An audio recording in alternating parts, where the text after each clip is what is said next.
2007. Bien, buenas tardes y bienvenidos todos a su clase de Bases Teóricas 3 del 14 de diciembre del 2020. Estamos en el segmento de zoología de los vertebrados, primer parcial. Entonces, para retroalimentar qué es lo que hemos estado revisando estos últimos días, hemos estado revisando los tunicados y los anfioxios. Y hemos estado viendo algunas especies, ¿no? Que, por ejemplo, en el caso de los anfioxios, ellos se caracterizan por tener un notocordio, tiene también las tres capas celulares germinales, ¿no? El mesodermo, ectodermo y endodermo. Y tienen un cordón nervioso hueco. ¿Qué más sabemos nosotros de los anfioxios? Los anfioxios tienen hendiduras branquiales y tienen pequeños tentáculos o prolongaciones en su boca. Tienen boca y ano separado. Los tunicados son especies que tienen forma de sacos, ¿no? Son cuerpos blandos y normalmente ellos están fijados en rocas o en terreno con sustratos. Tienen forma de sifón y de hecho tienen un sifón para expulsar chorros de agua. Entonces, hay la entrada del agua por su boca y ese flujo a su vez es evacuado a través del sifón, que es la abertura de salida, ¿no? Pero esta abertura es importante mencionar que difiere con la del ano. La del ano es una abertura que está ligada exclusivamente al tracto digestivo. Un tracto digestivo que está formado por un intestino, está formado también por el intestino y, bueno, hay una gónada también, ¿no? Eso no es el sistema digestivo. Y también poseen corazón. Entonces, ahora vamos a continuar en esta línea y vamos a ver a los vertebrados. Y los vertebrados son aquellos que tienen una espina dorsal. Y esa espina dorsal le ha permitido a ciertas especies tener otras adaptaciones. Entonces, yo les voy a compartir una lámina que encontré que es muy didáctica. Entonces, estos son de los animales vertebrados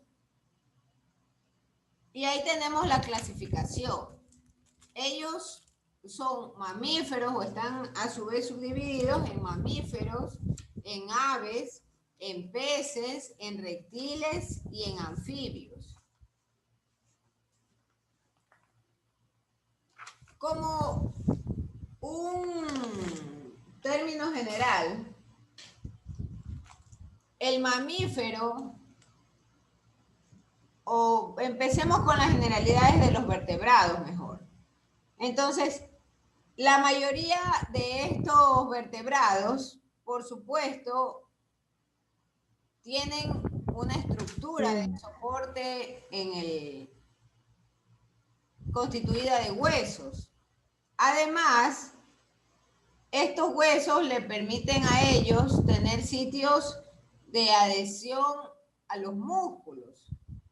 Y estos músculos a su vez se convierten en un sistema de protección para todo lo que corresponde a los sistemas nerviosos, al cerebro, todo lo que es el sistema vascular. Por otro lado, la espina dorsal es parte del endoesqueleto y por supuesto es capaz de crecer y de autorrepararse. Ahí hay una serie de conjeturas en esto de la autorreparación, ¿no? Porque es comúnmente consabido que nosotros tenemos un conjunto de células que lo que se llaman las células madre, ¿no? Y de hecho la mayoría de tratamientos o de alternativas naturales apuntan a la estimulación de estas células madre, con la finalidad de que puedan regenerarse o reparar el daño en los diferentes órganos. Entonces, hay todo un conjunto inclusive de elementos que buscan estimular las famosas proteínas RFT, con la mira, por supuesto, de que estas células madre que están en la vértebra, en la médula, puedan reproducirse y puedan ayudar a reparar al organismo o al órgano que está dañado, ¿no? Entonces son propiedades estas de los vertebrados. ¿Qué más ocurre? El esqueleto interno es el apoyo del cuerpo. Y por supuesto, este esqueleto tiene un peso determinado y le permite también al vertebrado darle movilidad. A su vez le permite también darle un volumen. Ya no es un cuerpo blando, ya es un cuerpo que tiene una especie de tipo armadura. Hay otros vertebrados, que son las aves, los peces, los reptiles y los anfibios. Entonces, la mayor parte de ellos tiene modificaciones, pero modificaciones dirigidas hacia el hábitat en el cual ellos se encuentran. Y estas modificaciones suele llamársele apéndice. Por ejemplo, en el caso de los peces tienen aletas. Y estas aletas les sirven no solo para nadar, sino que además les sirven como un sistema de estabilización dentro del agua, un sistema de equilibrio. Lo mismo sucede con el caso de las aves. Las aves tienen alas. Y el diseño en realidad de estos vertebrados ha sido tan exitoso por cuanto es un diseño lo que se llama aerodinámico y le permite al ave justamente deslizarse aprovechando el flujo o las corrientes del viento.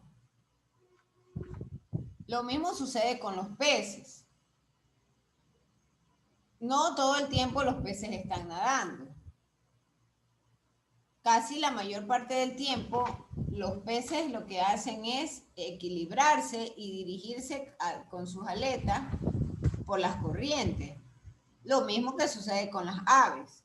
Entonces, todos estos apéndices han sido exitosos para que estas especies puedan vivir en el hábitat en donde ellos se encuentran. Un comentario importante, la locomoción. Entonces, la locomoción no solamente es un término aplicable a las aves y a los peces, sino a los reptiles y a los anfibios, porque ellos tienen que moverse en la superficie. Otros se arrastran, como es el caso de la serpiente. Entonces, los apéndices con la estructura le da cierta capacidad de movilizarse. Hay adaptaciones también que permiten a los vertebrados percibir el ambiente. Y estas adaptaciones están asociadas, por ejemplo, al caso de aquellos peces sin mandíbula. Esos fueron los primeros peces que existieron en el mundo. Luego de estos peces sin mandíbula, vinieron los peces cartilaginosos, hasta finalmente llegar a los peces óseos. Entonces, el pez sin mandíbula en realidad fueron uno de los primeros vertebrados en evolucionar. Mire que hemos estado pasando de anfioxios, tunicados, ahora hablamos de los peces sin mandíbula. Y para nuestra vista o para nuestro entendimiento, estos peces sin mandíbula, bueno, se los puede ver en los museos hoy en día, ¿no? Porque se los ha descubierto como fósiles. Y su estructura es una especie de placa ósea tipo armadura. Hoy en día hay muy pocos de estos peces sin mandíbula. Inclusive yo les planteé o les dejé este fin de semana en el campus virtual que por favor lean la historia de un pez. Yo creo que ustedes ya hicieron esa tarea el semestre pasado, pero bien vale ahora recordarla, porque estamos hablando del tema de los vertebrados. Entonces, yo requiero que lean ese caso de estudio, la historia de un pez, y analicen si el pez al cual se está refiriendo la lectura es o no posible que habite en las zonas hadales del océano. Y que a su vez ustedes presenten un argumento de por qué piensan que sí puede habitar en el fondo del océano, en la zona hadal, o por qué no pueden habitar en la zona hadal. Recuerden que la zona hadal es una zona en donde no hay luz solar. Recuerde eso. Recuerde también que en la zona hadal las especies que habitan ahí en su mayoría tienen que tener cuerpos blandos para soportar altas presiones. Entonces, hoy en día han sobrevivido algunos grupos de peces sin mandíbula, como por ejemplo las lampreas. Las lampreas, que son esas especies como de serpientes marinas, ¿no? Y la lamprea y la lamprea glutinosa, ella tienen en su cuerpo cartílagos. Tienen esqueletos, de hecho, de cartílago. Y ellas poseen aletas, pero estas aletas no están apareadas, ¿no? Como comúnmente solemos ver con los peces normales. Usted ve un pez normal y tiene aletas en el dorso y en los laterales. Entonces, en el caso de las lampreas, no. Las lampreas normalmente tienen aletas situadas a lo largo del cuerpo.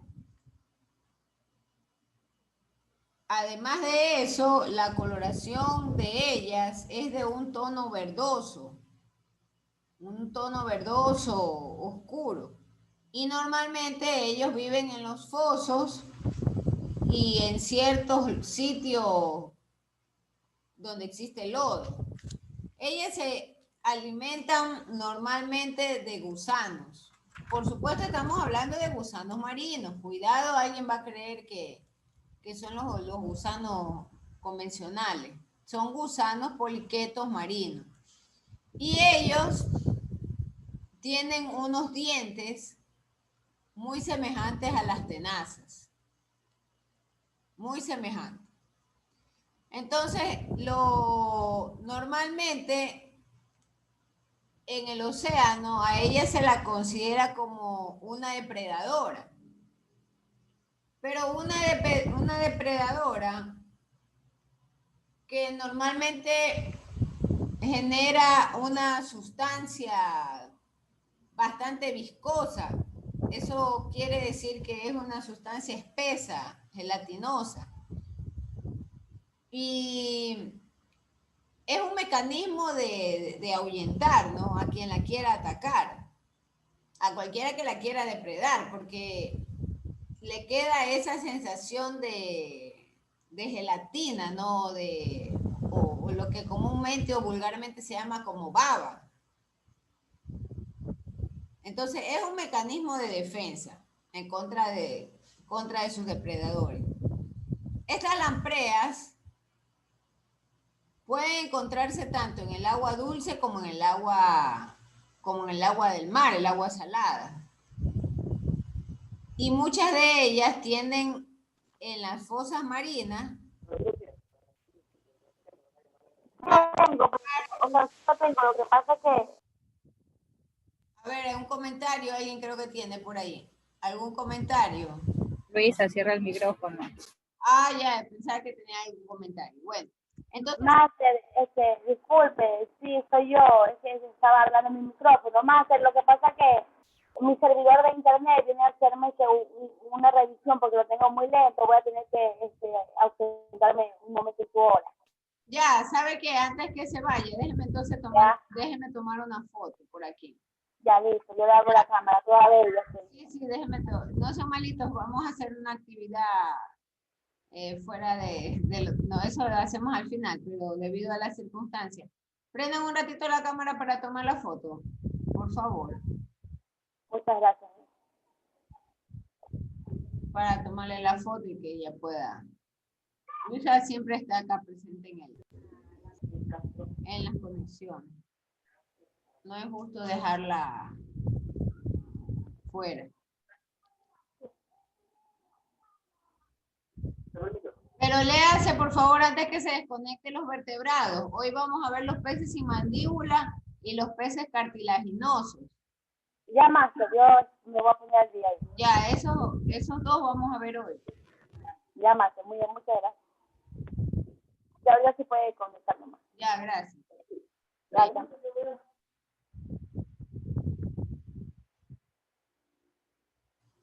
Ya, entonces estábamos aquí, ¿no? En el caso de los peces. Entonces... Máster, disculpe, ¿cómo es su piel de estas lampreas? Las lampreas son verdosas, verdes oscuras, y ellas tienen cartílagos, son cuerpos cartilaginosos.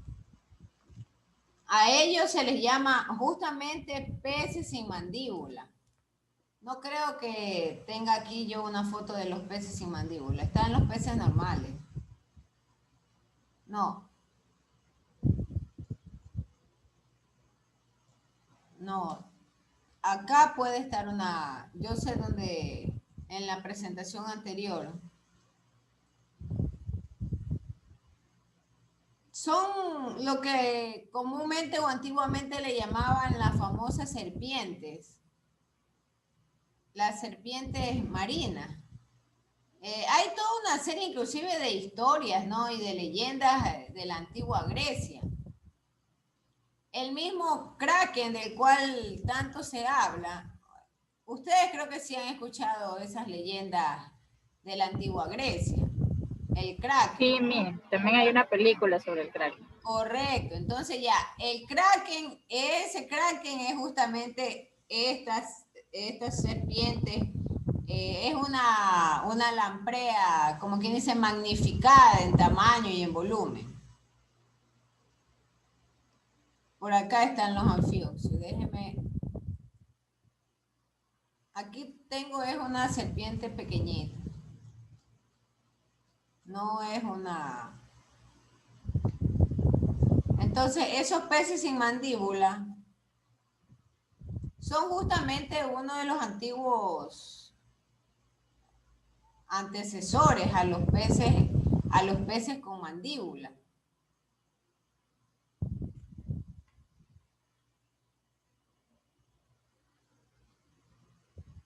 Lamprea. No.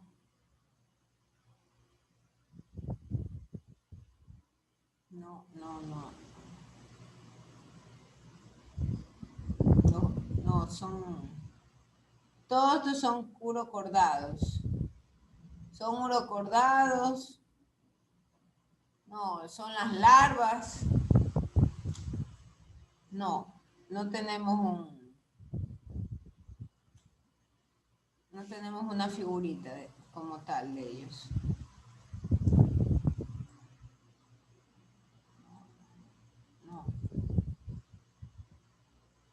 No, estos son los urocordados. Todos ellos son urocordados. Las asidias.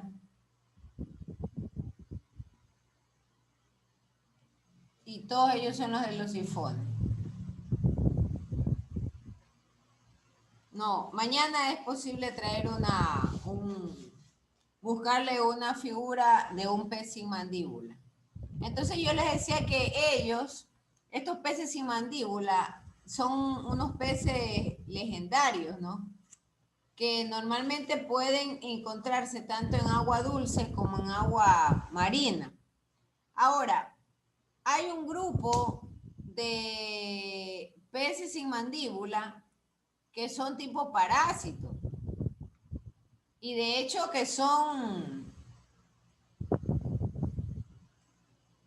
son parásitos propiamente.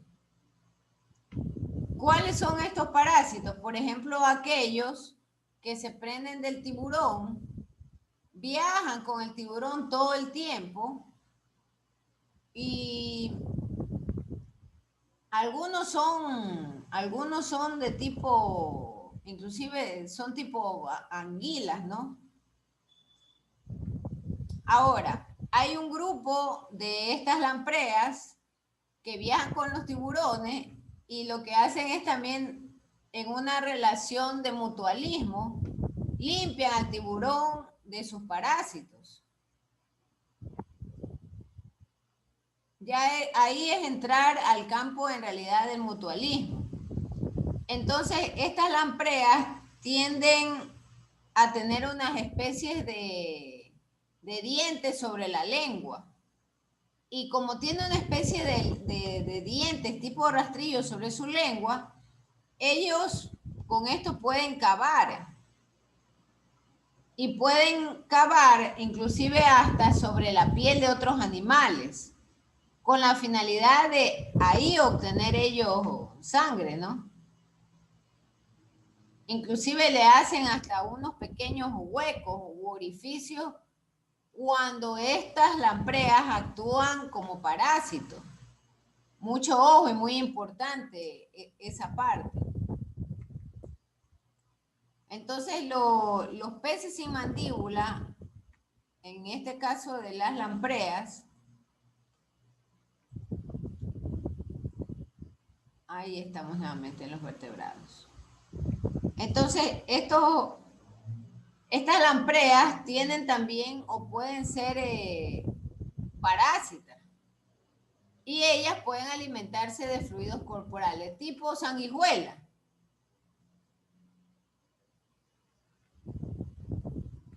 Volvamos a las características en general de los mamíferos.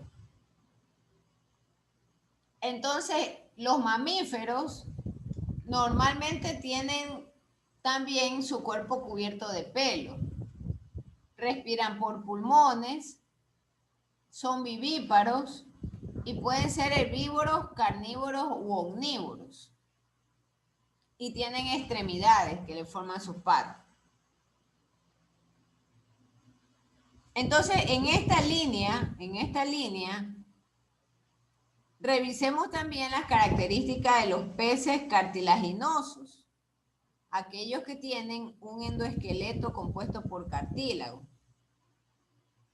Esos son otros, en la línea del tiempo evolutiva, tenemos primero a los peces sin mandíbula, luego tenemos a los peces cartilaginosos, que tienen, valga la redundancia, un endoesqueleto compuesto de cartílago. Veamos acá los peces. Entonces, estos peces cartilaginosos no tienen hueso, a diferencia de los peces como el que están ustedes viendo en pantalla. Ese es un pez, el pez payaso, ¿no? El pez, los que se vieron la película del Nemo se acordarán del Nemo.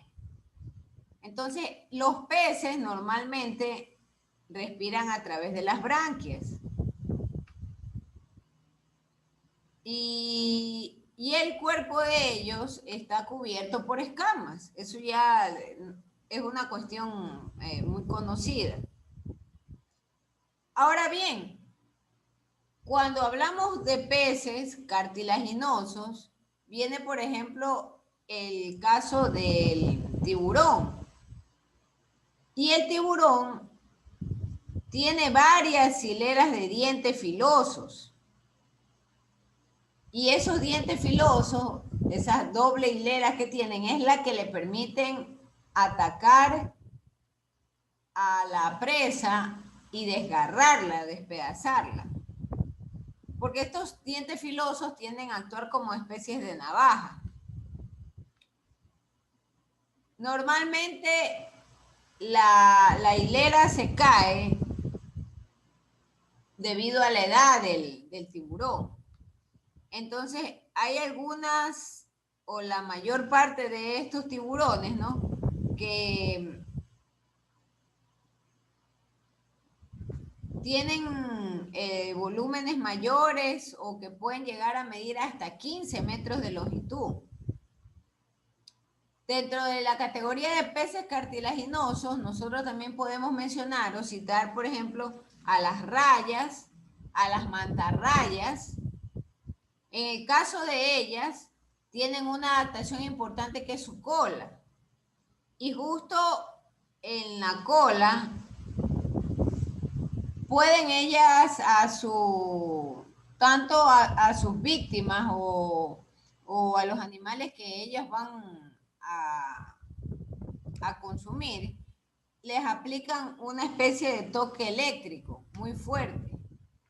De manera que con ese toque eléctrico muy fuerte o con esa punzada de la cola, ellos logran paralizar a la presa. Y ahí proceden, por supuesto, a capturarla. Hoy en día, nosotros sabemos que en el océano, en cambio, hay toda una variedad de especies con respecto a los peces. Y por supuesto, estos peces que ante nuestras vistas son normales porque tienen escamas, porque tienen pares de aletas, porque tienen ojos, por todas las características de ellos, nosotros los consideramos normales, comunes y corrientes. Ellos son los que actualmente forman parte de la mayoría de las especies oceánicas, ¿no? Sin embargo, no hay que descartar aquellos peces que pueden encontrarse o aquellas especies que están en las profundidades, en las zonas hadales. No hay que descartarlos. Y tampoco hay que descartar que existan en el interfaz, tanto de la zona fótica, que es donde se recibe la luz del sol, y la zona afótica, que es donde no se recibe luz del sol, que hayan un número de especies que por supuesto tengan vértebras, que tengan las branquias y que por supuesto tengan sus cuerpos mejor constituidos o conformados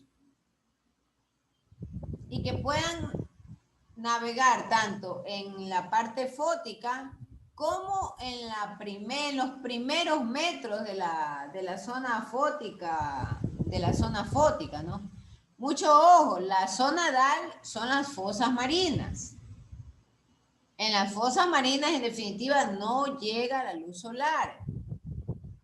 Lo único de lo cual ellos disponen es de la energía del sol, que es diferente. Son dos conceptos diferentes. Uno es la luz del sol y otro es la energía. Entonces, a la zona hadal sí llega la energía. Llega la radiación del sol como tal. Más no la luz. La luz no llega. ¿Qué más se puede hablar de los peces?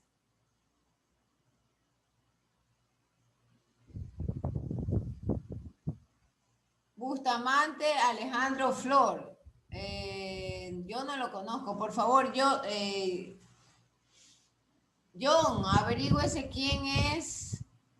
Hay alguien que está queriendo acceder que se llama Bustamante. Eso no. Ya más estaría pregunta. Gracias.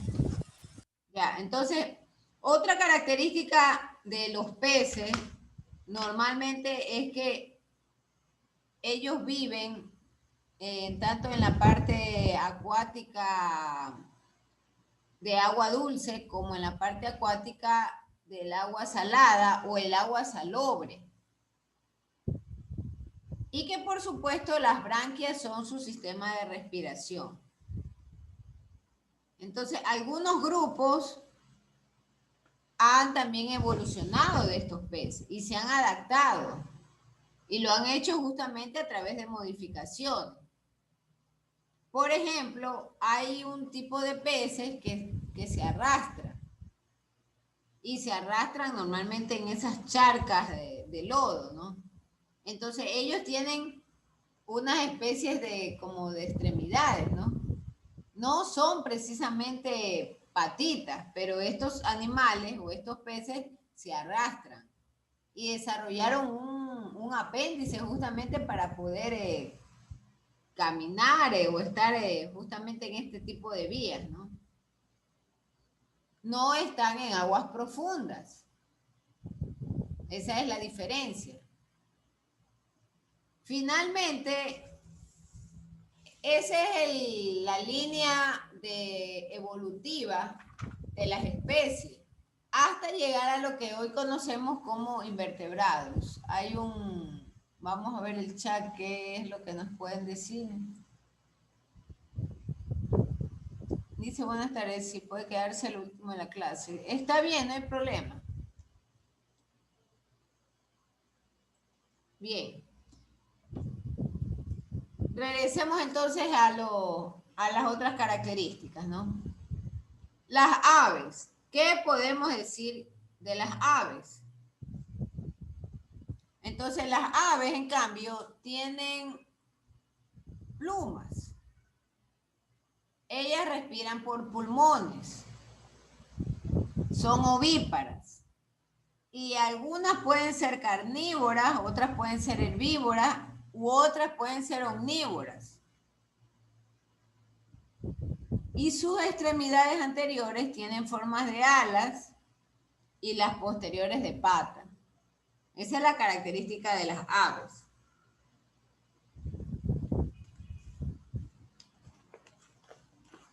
Los anfibios,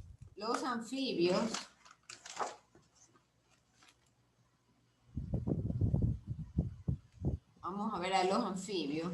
Los anfibios, en cambio, tienen una piel fina y muy húmeda. Además, los anfibios respiran por la piel. Y los renacuajos, en cambio, tienen branquias. Solo ellos tienen branquias. Los anfibios son ovíparos, algunos son carnívoros y los renacuajos son herbívoros. La palabra anfibio tiene una connotación especial porque el anfibio significa o se interpreta como aquel que tiene una vida doble. Es decir, ellos pueden estar tanto en la parte terrestre como en la parte acuática. Y normalmente las extremidades de los anfibios demuestran a lo largo de la línea de tiempo varias adaptaciones. Entonces, hay un grupo de ellos, como es el caso de las salamandras, que se arrastran. O sea, se arrastran con su vientre. Y ya cuando estos anfibios están en formas adultas, sustituyen las branquias y el corazón, que lo tenían de una cámara, luego terminan teniéndolo de 3 cámaras.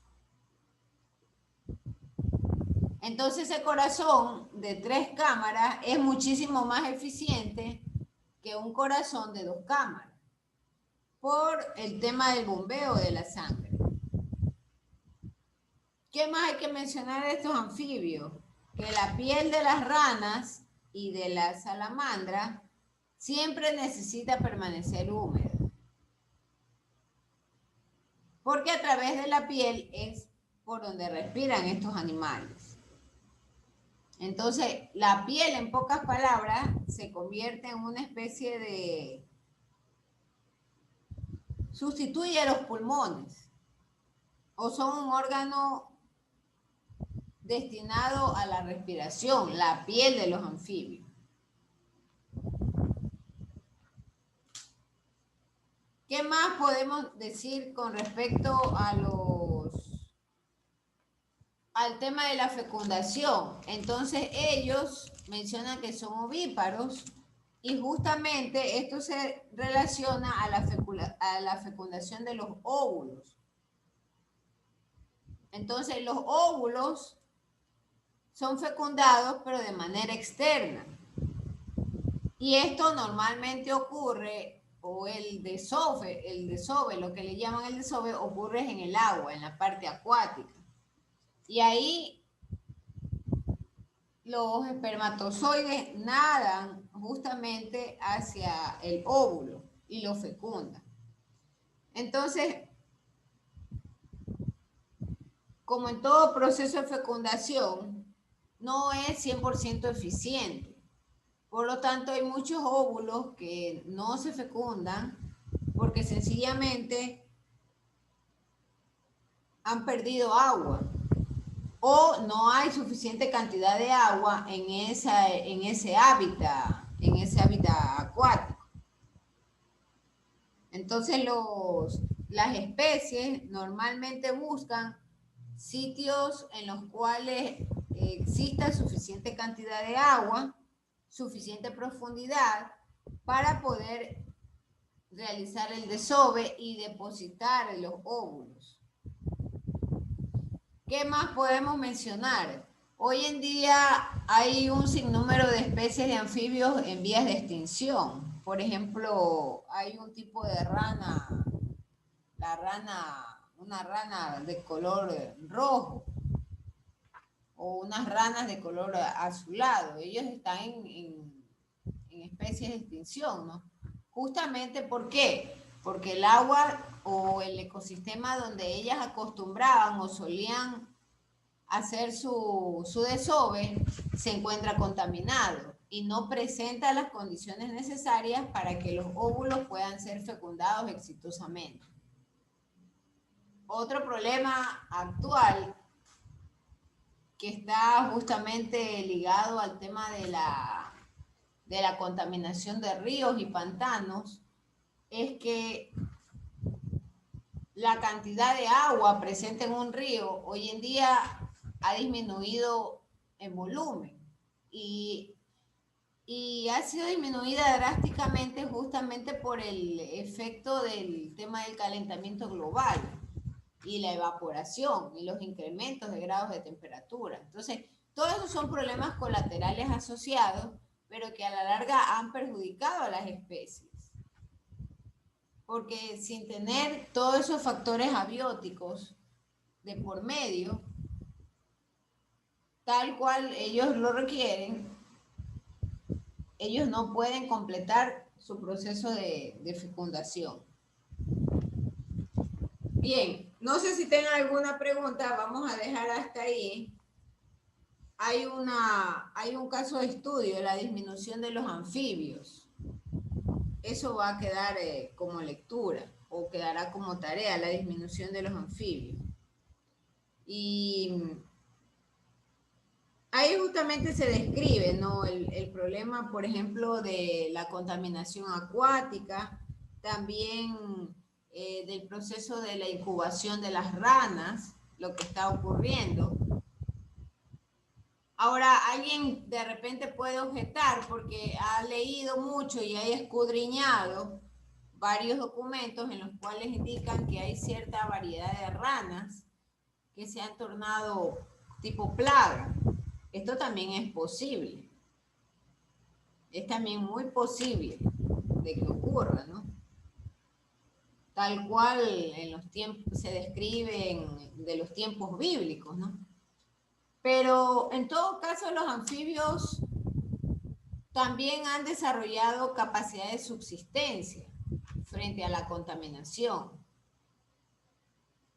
Otras especies no. Entonces, El caso de estudio habla sobre la reducción de estas ranas.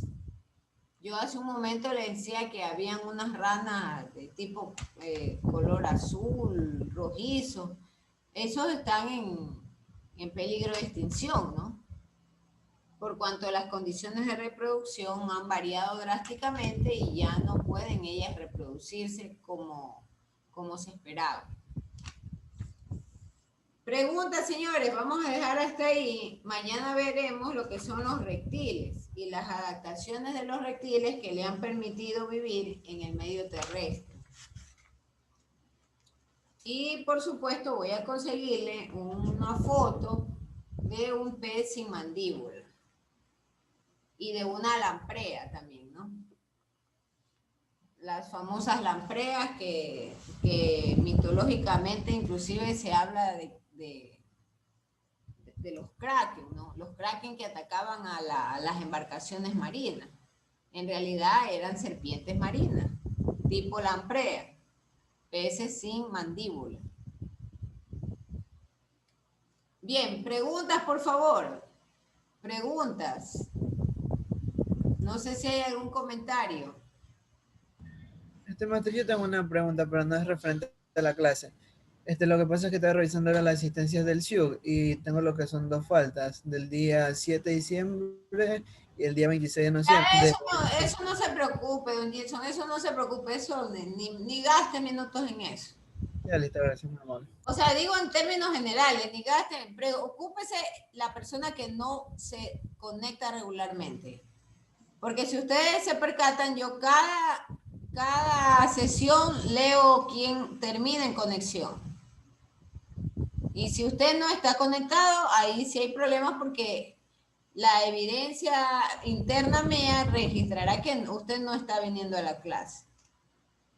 Bien, ¿alguna pregunta, por favor, sobre los vertebrados o sobre los peces sin mandíbula para cerrar la clase? Vamos a leer quiénes están en conexión o quiénes culminan en la conexión.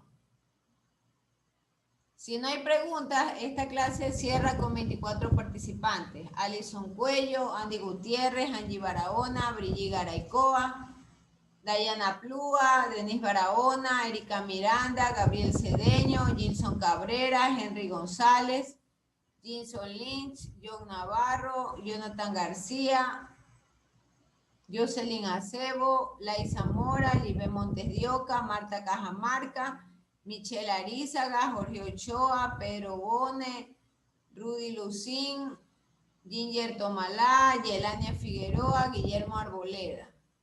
No sé si alguien no ha sido mencionado.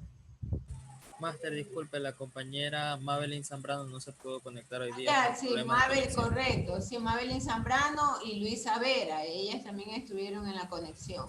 Sí, gracias. Ya, muchas gracias, John. Bueno, si no hay ninguna otra pregunta, muchísimas gracias, ¿no?